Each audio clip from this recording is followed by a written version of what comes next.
Welcome to today's webcast. This call is being recorded, and I would now like to begin the program and I would like to introduce Mr. Chris Flack. Please go ahead. Hey, thank you so much, Katya, and welcome everybody into today's webcast. DevOps' Dirty Little Problem, who's managing Database Schema in the application release process, sponsored by Datical. I'm Chris Flack with ADT Mag, and I'm going to be your host for today's event, so thank you all for joining us. Just a few quick things before we get started with today's presentation and get underway with our speakers. We will have a Q&A session at the end of today's webcast. However, we encourage you at any time to enter your question via the Ask a Question box appearing on the left hand of your console. And hopefully, if time permits, we'll get to everybody's questions and supply some answers. Also, today's webcast is being recorded and archived for future viewing and listening purposes, and we'll send you a link to the email you registered with within 24 to 48 hours after today's presentation. Joining us for today's webcast, we have two really great presenters and really good guys as well. We'll be joined by Robert Reeves and Carey Benge from Datical. Robert Reeves is Datical CTO, and he leads customer advocacy and provides technical architecture leadership. Prior to co-founding Datical, Robert was a director at the Austin Technology Incubator, where he provided entrepreneurial expertise to ATI member companies. Robert co-founded Furnace Software in 2005. He invented and created the flagship product, Furnace Deliver, which provides middleware infrastructure management to many leading Fortune 500 companies. As CTO, he led the company's technical evangelism, product strategy, and major account technical sales. After BMC Software acquired Furnace in 2009, Robert served BMC as chief architect and led worldwide technical evangelism for BMC's DevOps business. Robert has a BA degree in economics and an MS in technology commercialization from the University of Texas at Austin. Carey is Datical's director of technical sales, and he brings more than 25 years of experience in information systems, technical consulting, and sales applying technology to solve industry-specific business problems. Prior to joining Datical, Carey was director of technical sales with BMC Software, where he was focused on DevOps solutions. Carey led technical sales at IBM after their acquisition of BuildForge and led technical sales at Motive Communications. Prior to Motive, Carey was the director of technical marketing at IBM Tivoli, and he held various technical consulting roles at Sun Microsystems. Carey has a BA and MS degree in computer science from Texas A&M Commerce University. Real quickly, before I let the guys take over the webcast and I stop talking, briefly, today's agenda, these are the things that we're going to cover throughout today's webcast. First, to hear a little about the cost of database change research results. You'll hear about DevOps' dirty little problems, some database deployment challenges. You'll then get the 5 steps to eliminate the database change risk. You'll get a Datical database technical overview with a live demo from Carey. We'll have the Q&A following that, and you'll learn a little bit more about Datical and where you can follow up with them for more information. With that, I'm going to stop talking and hand it over to the guys you really want to hear, Robert and Carey. So, Robert, why don't you take the floor and get started? Hey, thanks, Chris. I really appreciate that. Hey, guys, and thank you all to our audience members, our attendees, for taking time out of your busy day to join us. Carey and I are going to work really hard to make sure that this is interesting, fun, and show you guys hopefully some pretty interesting stuff. Before we begin, what I'd like to do is take you through some research that we had done to give us at Datical a better understanding of the challenges that folks are facing when updating their databases. So, we've got a lot of information on these slides, so I'm not going to read through all of it, but I just want to point out a couple of salient points here. One is, after we had this research done on our behalf, I got really scared when I saw this 78% number. I knew this anecdotally in my role as a software configuration manager, release manager, and I just, frankly, I felt that it was me. And it was, certainly made me feel good that other people were having this problem, but the fact that it is so prevalent that the likelihood of failure is so high in an update, it was cause for concern. Beyond that failure, there's a lot of other challenges going on. We've got a large number of applications. It's just very costly to support all these apps with our developers. And there's a lot of changes going on. Lots and lots of change, and we feel that number is continuing to increase. On top of that, these changes are becoming more and more complex and requiring a higher level of sophistication with our engineers. So, when we're faced with problems like that, typically what we try to do is take an agile approach. We feel that our old waterfall method really isn't getting the job done, so let's look at what agile can do for us. Unfortunately, we're still having these problems. Whether you're a fully adopted agile shop or not, you're still running into problems with updating this database. Now, granted, the problems are slightly different, but they're still there. And, what we're also seeing is that there are a large number of tools that are targeted towards database administrators, but we're still not solving the problem. Customers today have these tools, they're using them, but we still have this problem. So we believe that siloed database administrator tools, DBA tools, are not the answer. Finally, from what we heard from the folks that responded, this is a very urgent problem. And folks in the industry want to get this resolved, and they want to get it done today. We feel that a lot of these problems can be addressed with our solution, obviously, and that's why we're here. But what we're going to do is we're going to take you through our approach and how we can eliminate manual scripting and automate these changes. We're going to show you how we can forecast these changes. And what that will allow us to do as organizations is to focus on more high-value projects and really drive the organization forward instead of just constantly fighting fires with our database schema changes. So, I'm going to, put this question out there. And, it's kind of a challenge. And I would hope that each of you would consider the current state of your database. And if you know without a shadow of a doubt that the objects that you need in that database, the tables, the primary keys, the indexes, are correct, do they match, between dev, QA, and production? Are we able to, when we make a change, when you make a change to production, is it the right change? And can you also guarantee that there's no extraneous objects out there? There is one way to make sure this happens, and that is to completely lock down your database and to not allow anybody to make changes. However, we can't do that. Our businesses are, the line of business executives are asking us to continue to make changes. And so it's very important that not only are we able to support those changes, but we do it in a way that does not negatively impact the structure of our database or the data.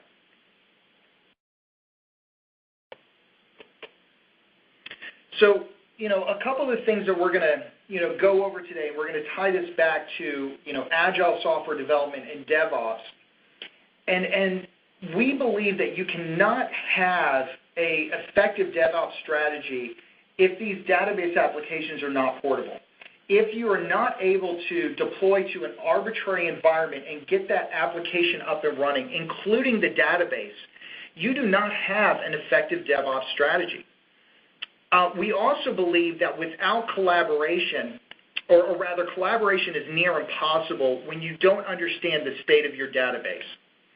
And when you are constantly scrambling to deal with updates and having to use manual intervention, you are putting your SLAs at risk. And finally, those out-of-process changes, that is the big question mark. One of the kind of seminal moments for me was over a decade ago. I'm kind of dating myself, but we had a company I was working at had a engineer do a push to QA, and QA engineer said, "Hey, it's not working." The developer said, "Oh, no problem. We're just missing a table." Goes over to command line adds the table, they continue to test, everything's great, and they prove it for release to production. Well, guess what? We release to production, and we have the same problem, and we have to scramble, and it was far worse dealing with the problem in production than in QA. That is an example of that out-of-process change, and we're going to show you how we can fix that. Finally, we think driving down costs is key. We think collaboration and visibility is key, and we want to do these things so that you can focus on more strategic initiatives that can increase revenue or cut costs for your company. So let's kind of talk about, the challenges that people are dealing with and how people update databases today. So we have the classic, we write code, we test it, we iterate over that process, and finally we push out a release to QA and production. Now, when we're talking about code, this is pretty straightforward. We've done this time and time again. But when we start talking about updating the database, well, that's when things get really complicated. So in this example, with the code, we can just blow away that EAR file or those, binaries, no problem. But when we have to update the database with SQL scripts, we run into some serious problems. One is understanding which script has already been run and which one has yet to run to support the application. We run into complexities when we're pushing to QA, but it gets even worse when we push to production. Because in this example, we don't need to run script 1 and 2 in QA, just 3. But when we push to production, we have to run 2 and 3. Well, who knows that? How are we keeping track of that? And what do we do if something goes wrong? With the current state of tools today, this is what we're left with. On top of that, we have some very difficult, complex challenges dealing with manual changes and keeping track of those. And the reason why we have to rely on manual changes sometimes is because the scripting just isn't working for us. So I'm not going to go through and list all these. I think I've talked about them all.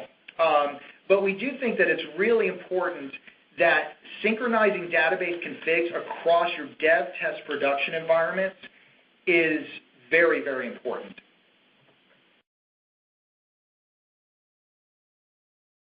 And we also want to point out that, we're certainly talking about technical problems here today, but these have direct impact on the business. And when we're constantly scrambling as tech folks working for a large company, we have to realize that the effort that we're putting in and the time spent on resolving these problems is opportunity costs. We could be doing other things that affect the business's bottom line and top line.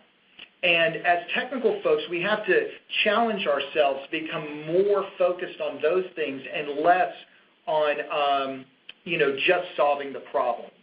We need to solve the problem and make sure it isn't a problem anymore.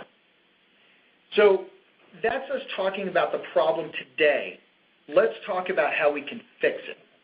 And we got 5 steps here to do that. The first one is going to be to treat our database changes as a Tier 1 artifact. And what we're talking about here is not just checking in our SQL scripts into a source code repository, although that is a good first step. What we also have to do is align those database changes with the code changes so that when our development team, our release team, tags a branch in our source code repository and does a build, that those database changes that are represented in scripts or DB change log, those things are in lockstep with our application code so we don't have any surprises. We think that eliminates a lot of the guesswork of aligning different release levels between the database and the application. Now, step 2 is we believe that you should know the state of your database. You should know without a shadow of a doubt that your database schema is at version X and that all the objects all the tables, columns, data types that are in that database, in that schema, reflect version X. And you need to know without a shadow of doubt that there's nothing extra and there's nothing missing. To do that, we've adopted a model-based, database agnostic, platform independent approach. And we think that that is far superior to anything else on the market today. Now, step 3 is that we believe that database changes should be an atomic unit. All right, and what that means is that, one, that your database changes should be broken down into simplest, smallest unit. Okay, we should not have 2,000-line SQL scripts to make our changes. What we need to do is collect all of our changes and certainly run them at once, but each change needs to be identified. We don't want to create, 1,000 tables all at once. We want to create them one at a time in case there was a problem, in case maybe that table already exists. We have a better understanding of what the error was, and we can correct for that. It also allows us to really understand if a change has, frankly, left a mess behind us. And it also allows us to roll back changes to a previous version and do it at a very small granularity, which gives us the ability to pick and choose how to get our database back to the correct state in case something goes wrong. Now, step 4, this is actually one of my favorites. Now, everybody's heard of mean time to resolution, okay? The amount of time on average that it takes you to fix a problem once it's been identified. That's important. I think it's a measure that should be used to evaluate companies, departments, but I also think what's important is the concept of mean time to innocence. It's not just enough to fix the problem.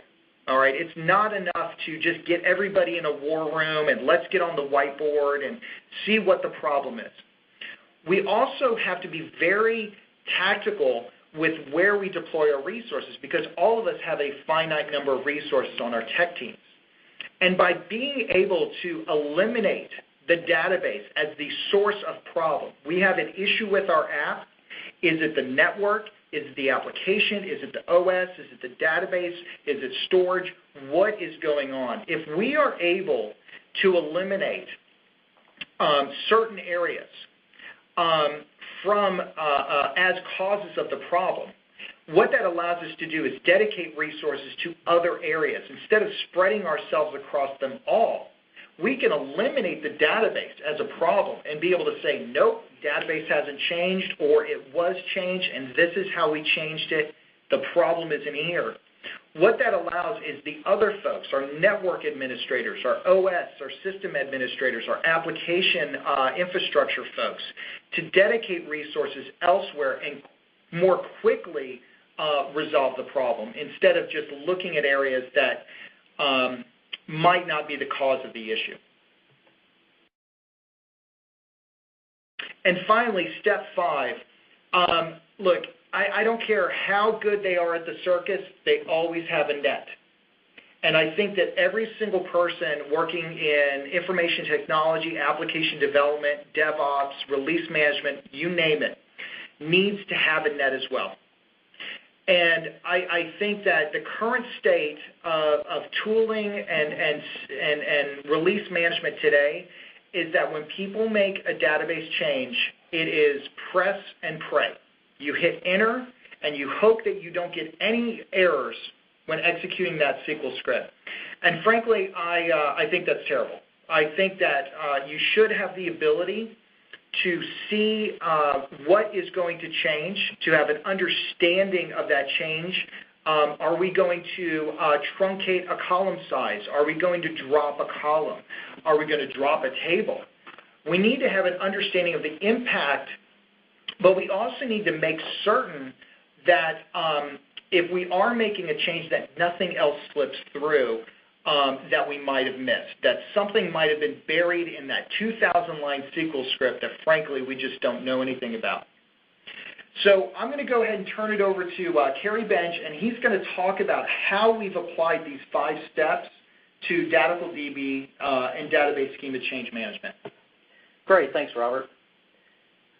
The first thing I want to talk about was the first principle was to treat your database changes as you would your code. And what we mean by that is, not only modeling how the database would look, but that database model should live with a version of your code. So if you have 1.3 version of your application, sitting in source control with that 1.3 version is the 1.3 version of how the database should be. And by doing that, you get a lot of flexibility and a lot of repeatability and reliability along the way.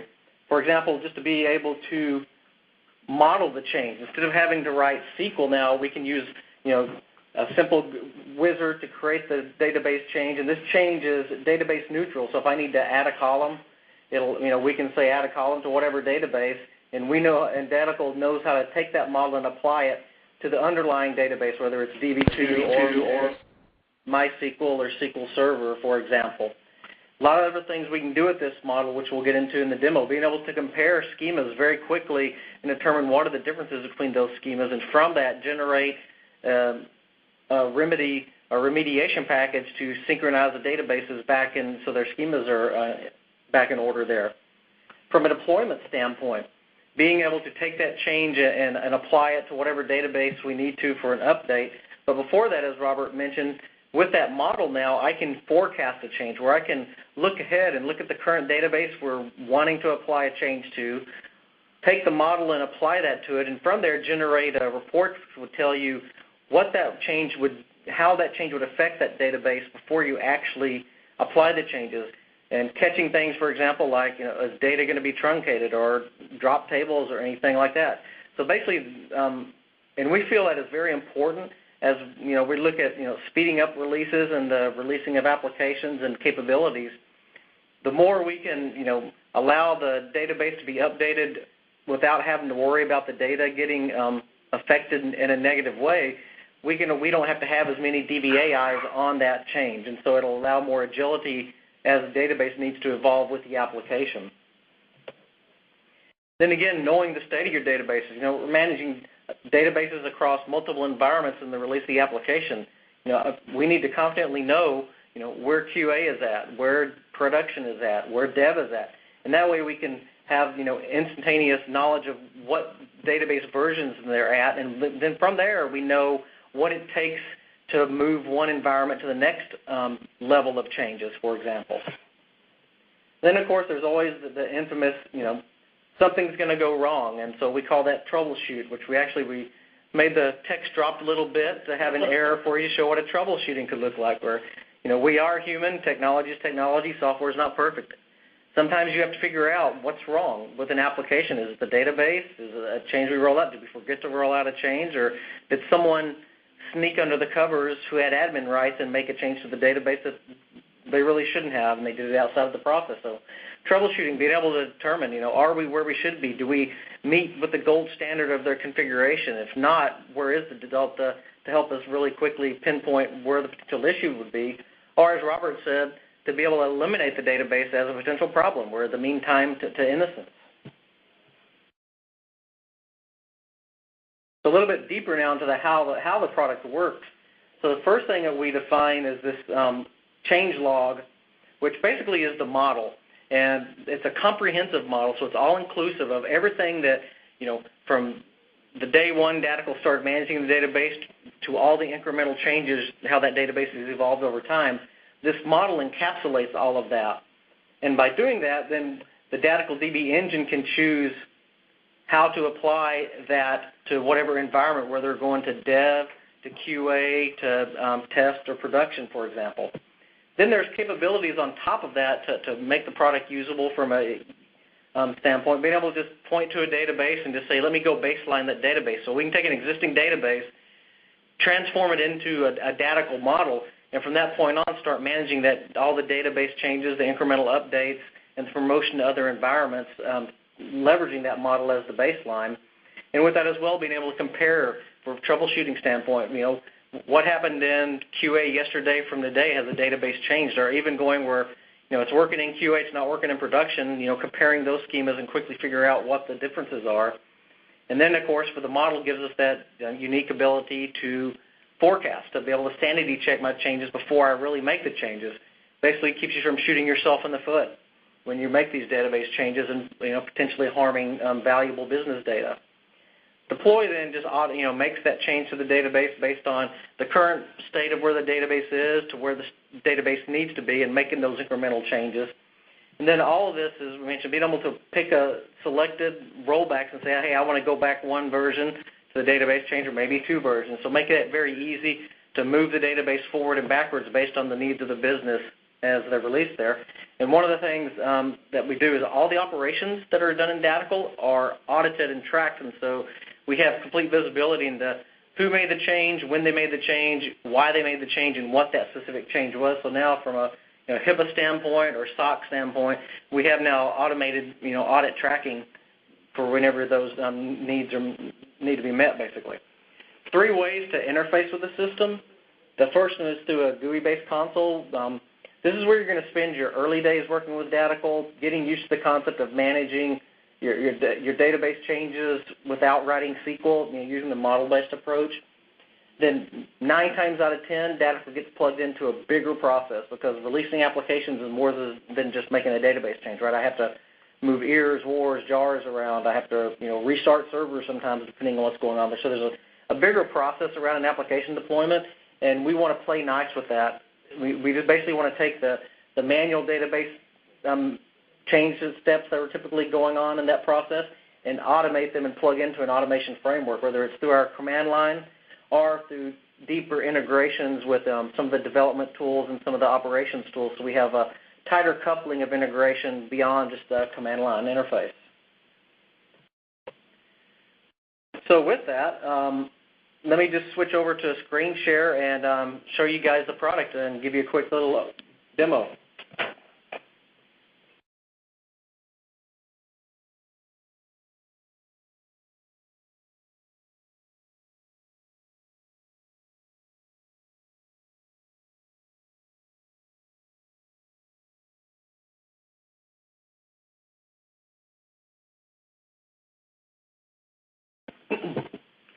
Okay, so what we're looking at is the Datical user interface. I'm not going to demonstrate the command line, as command line demonstrations are really pretty boring. So we're just going to do everything through the user interface for the demo perspective. And I'm going to give you guys a couple of minutes. Looks like it might not be quite up on everybody's desktop. So, okay, looking good now. So over on the right side, this is where I see that deployment plan. The deployment plan kind of defines the route of how changes are going to be moved through my environment, whether I'm going from dev to test to production, or however many incremental steps that you guys have in your release process. We could model that here. And then there's color coding. Basically, the green means that this database is at the current change, so it's at the latest and greatest, so we know exactly where we're at. Red means this database is not managed by Datical, and it's basically an empty database right now. So the first thing that I can do is simply say deploy and basically clone these 2 databases. Now, how do I know what to do? Basically is defined in the model. So when I look at my model, here I have all the steps that are basically gone through to build the database up from scratch or move it from one state to the next state. So here I've made quite a few changes all the way from creating tables to creating indices, creating procedures, functions, and triggers, as well as just inserting data for lookup tables and such. Now, if I want to stand up a new database and basically the exact database that I have here, I can simply hit the deploy button. Deploy will go look at the current database that I'm deploying to and figure out where it's at, and then from that point on, move it to the next level or to the latest if I choose to do that. From there, we generate a nice report which kind of gives you an overview of what that specific operation performed. Where here I went and created 6 tables, inserted some data. No values were deleted or truncated in this operation. That's a very key thing to be able to do from an automation standpoint to be aware of that. And then just kind of some visual reports on what the database looked before, where basically there was no table to now we have a table, and so on. And that's all interesting and stuff, but where Datical really starts to shine is when you want to start getting more agile in your release process, and database changes are part of that. And so say I need to make a change in development, like development, they need to add a new feature to a product, they need to add maybe a row to a column to a table. So from Datical, either from the user interface, I could simply say, create something, so I'm going to do just an add column and put the author here and then hit next. And then I have several, things that I can do. I can create new objects, I can modify existing objects or delete objects. The nice thing about this is database neutral, and so as I'm going through this, I don't have to know, Oracle's version of SQL language or MySQL or Postgres or DB2. Datical hides all that, so the developers don't have to worry about those kind of details. Then I can just simply say that I want to add a column to my order table, and maybe I want to call it have a rebate column and make it a decimal 5.2, for example.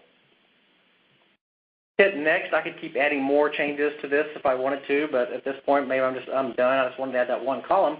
So it hit finish, and here you can see that we've added a new change set, which basically, is going to change the table and add a column to it.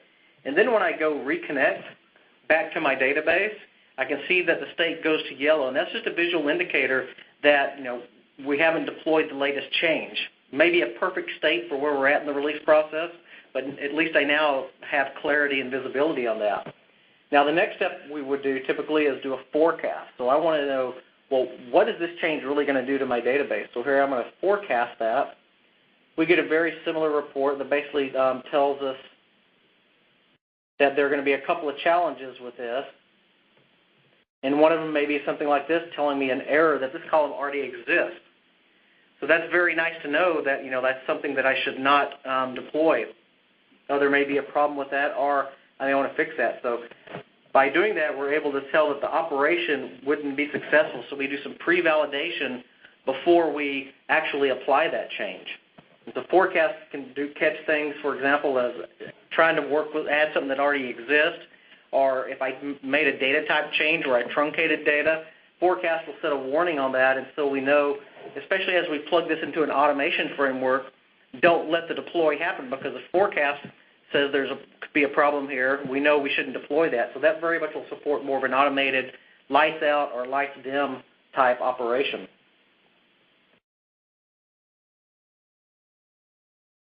And then from there, getting into more of a troubleshooting, for example.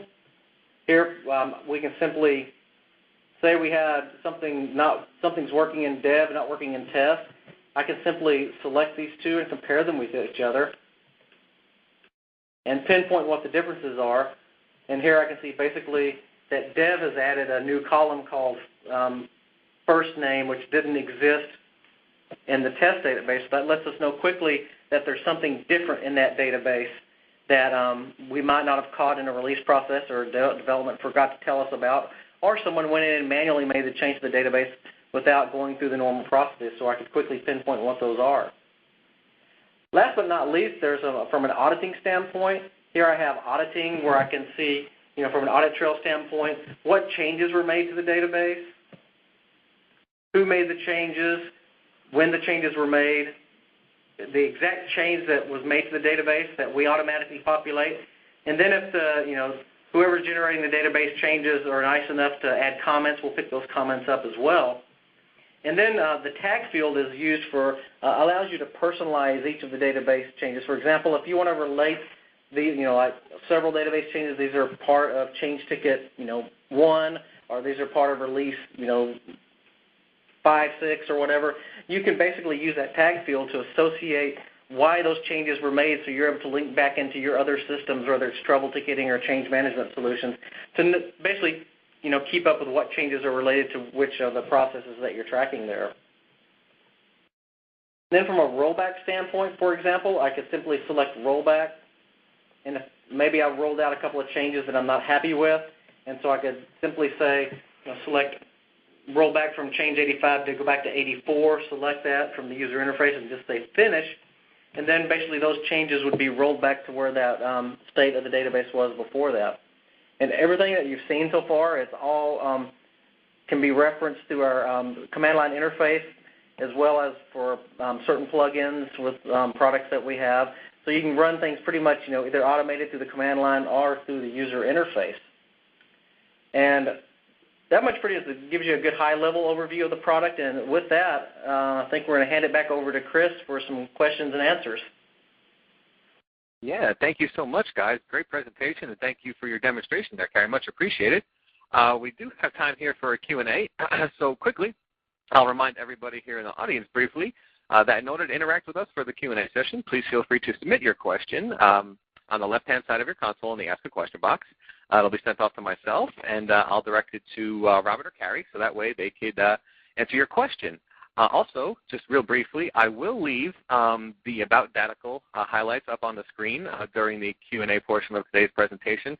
And I'll also be putting up in a couple moments information where you can call them, their phone number, and their website information. But please feel free at this time to start entering your questions in the Q&A. And we had a question here from the audience. And this person came late, so they said, sorry. This comes from Nadi in the audience. He said, sorry, I came a little late. Is Datical similar to DB Artisan? Hey, thanks, Chris. So for those of you that don't know, DB Artisan, that's an Embarcadero tool that allows you to do a lot of database administration tasks. See where, look at the space utilization, really kind of dig into what is going on in your database so that you can better manage your resources. So if you've got a lot of data that's being used, you can put it somewhere that's faster. The difference between that product and all the other database administrator tools is that they help database administrators be more efficient. They help them do more things. But they're certainly not transformational tools that support initiatives such as adopting Agile, adopting DevOps, certainly moving to the cloud where you're no longer tied to your physical servers.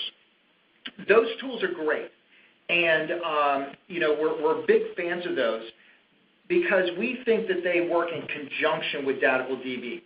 What DB does is it supports that last mile of database schema change management that simply is not addressed by other Agile, continuous integration, DevOps tools. Everybody just says, insert your scripts here. And we think that's frankly a bad approach. We feel that with DB, we allow customers to realize the promises of DevOps and Agile because we think that the other tools out there just aren't delivering. But that being said, big fan of DB Artisan. We just feel that it solves a different problem. Got a question here. This one, I will direct it towards Carey. Let's see here.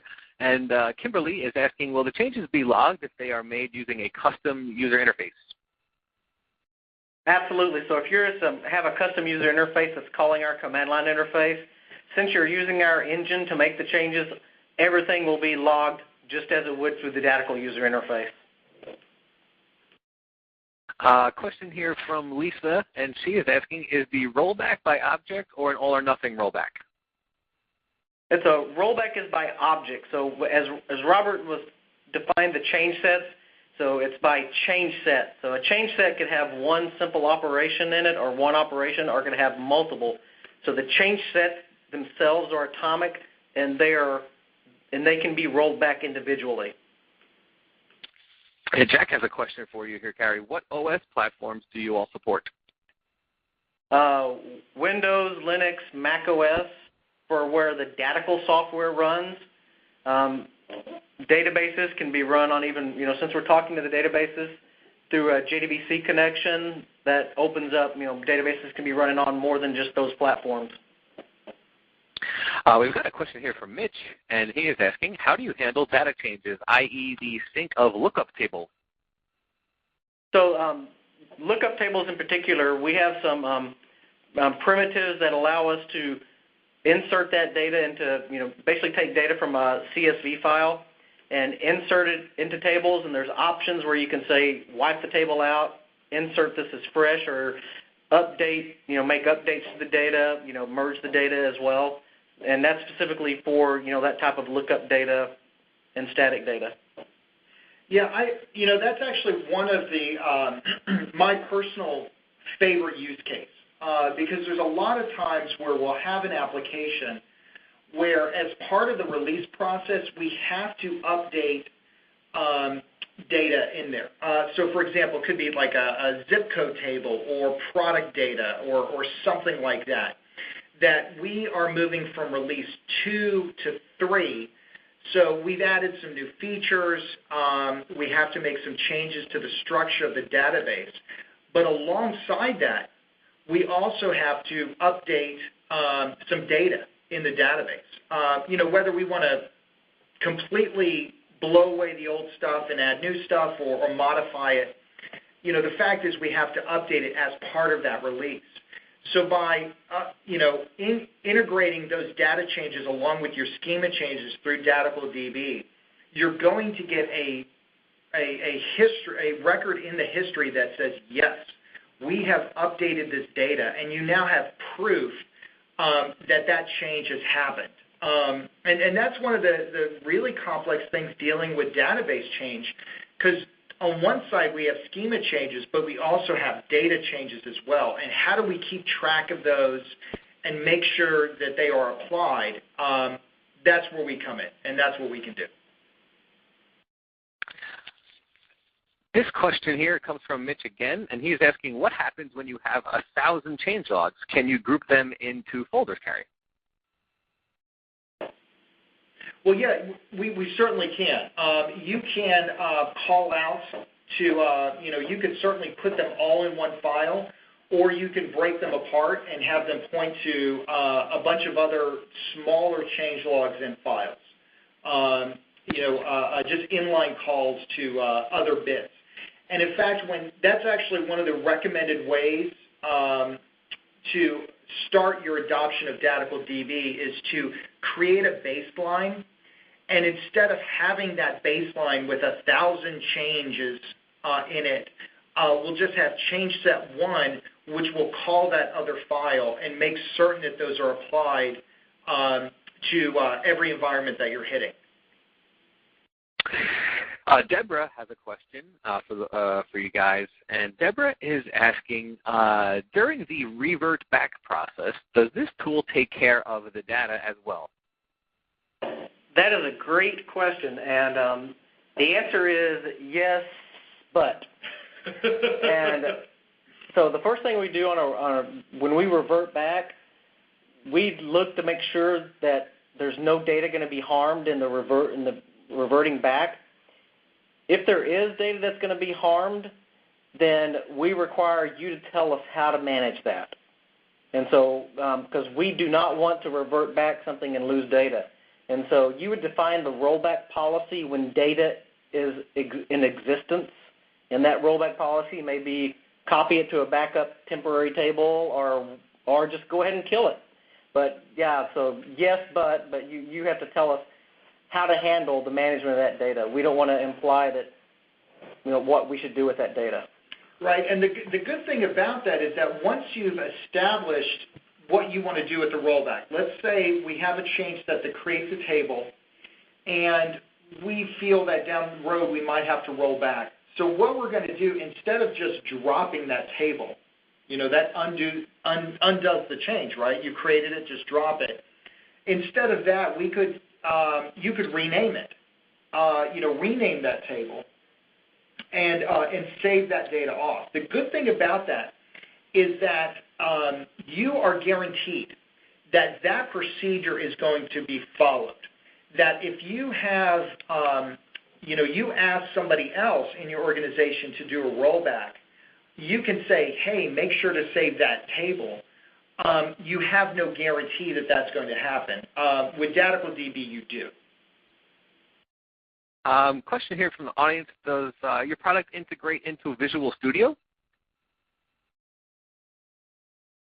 No, okay. The product it's Eclipse-based, okay, and we certainly have a command line interface to it. So you could, with Visual Studio, call us with, from inside Visual Studio, but it is Eclipse-based, so those two technologies don't really jive together. It is really low overhead, and we work great with SQL Server. It's something that you can have running at the same time. But as far as integration, like living in the UI, no. Question here, can multiple developers work in separate sandboxes and merge change sets going to deploy QA? Absolutely. So one of the details that we didn't get into was the notion of what we call context. And context allows us to, if multiple developers or multiple teams are working on different components of an application, you can assign them each of a context, whether project A, B, or C, and then from there, you can then decide, as we promote this application, which specific changes that we merge into the release or which specific changes we leave behind because maybe they're not ready yet. So context gives you a nice way to then kind of cherry pick what's ready to be released and what's not ready to be released, and then as well as merging those changes together as well. Deborah had another question here, so I'll get it out there. She was asking, is there a list or somewhere where she could find what database platforms you all support? It's on our website, but specifically Oracle, DB2, MySQL, Postgres, and SQL Server, those 5. All right, we got another question here. This question comes from Robert in the audience, and Robert is asking, do you retain and display info about alternate key attribute sets? Hey, let me read that one more time. No problem. It was question number 14 if you wanted to scroll down to it. Oh, okay. Alternate key attribute sets. Hey, Robert, I'm really not sure about your question. You want to ask us again, and we'll try to answer it for you. Yeah, sure. Robert, why don't you send in your question, try to give us a little bit more detail. You could put as many words as you want in there, Robert, so feel free to explain it a little bit if you want to. But, yeah, Robert, ask your question again, and we'll throw it back out to the guys once they get it back in there. Question here, does Datacl DB use agents that have to be installed on each server? It does not. So Datacl communicates with the database through the standard JDBC connections, which require no agents whatsoever. Question here from Paul in the audience. Paul is asking, Paul is asking, how are the DB code changes synced with other SCM build and deploy tools?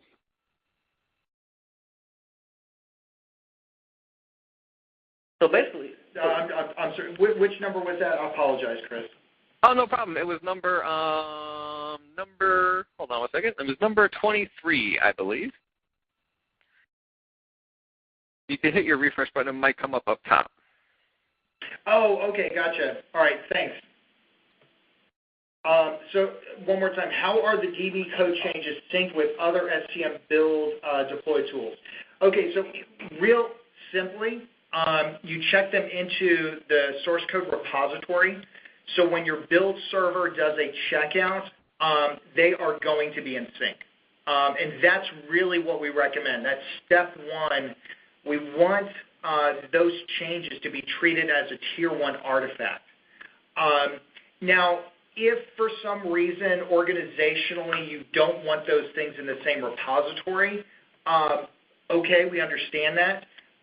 But we do think that your build system, when it does create that package, that release package, that it should include your compiled binaries or server-side scripting or whatever alongside those database changes. We've got plugins for Jenkins, Puppet, Chef. So if you are using Jenkins, you can check out from your repository, do your build, the same deployment steps that you're using to push out your compiled code you would use, and then you would have a build step that calls Datical DB and then pushes out the change maybe to an integration environment, a QA environment, what have you. But we think that syncing happens from the source code repository first. Got a question here from Kimberly in the audience, and Kimberly's question is, can you have security to restrict contributors to only certain tables? Well, we are going to piggyback on the security that you're applying to your database. So, for example, if you say Robert can only have access to these 7 tables and has the ability to alter them, if I attempt to create a change log that makes a change to a table outside of those 7, we will hit an error. So we are going to piggyback on the security that you've set up. I would recommend, though, instead of having that fine level of granularity on specific objects in the database, to allow to use table spaces or separate schemas to allow a developer, a certain team, a group to have access to a wider range. Because if you just limit it by 7 tables, I guarantee you, I put my developer hat on, I'm going to want 8, then I'm going to want 9. So it's a bit of an overhead from a resource overhead. So we think that you should just limit it by give somebody a schema and make sure that way they won't color outside the lines. And we've got a question here from the audience, and this person is asking, when you talk about Datical ensuring compliance, are you talking about the ability to report on database changes over time? That is, yes, absolutely. All right, excellent. Before we close out today's webcast, I just wanted to thank everybody for taking an hour out of their day to join us for today's webcast. We really appreciate you taking all your time to join us today. If you didn't get your question answered, I will make sure to hand your information over to the people over at Datical, and they can get back to you with more specifics on pricing. I know a bunch of people had pricing questions and things of that nature, so we'll get into more specifics with you, and they'll get in touch with you. I'll make sure they get your name and email and your information, so that way they can do that. But we will make sure to have that information over to them. Thank you all for the compliments in the webcast. Some people in the audience are saying you guys did a great job, and I think so as well. So Robert and Carey, thank you so much for taking your time and joining us for today's webcast and your presentations and your slides and your presentation overall. Really appreciate it. A big thank you for everybody for joining today's webcast. DevOps, Dirty Little Problem. Excuse me. DevOps, Dirty Little Problem, who's managing database schema in the application release process, sponsored by Datical. Once again, I'm Chris Flack with ADT Magazine. I hope you have a great day, everybody, and thank you for joining us. Ladies and gentlemen, this does conclude our conference for today. Thank you for your participation. You may now disconnect.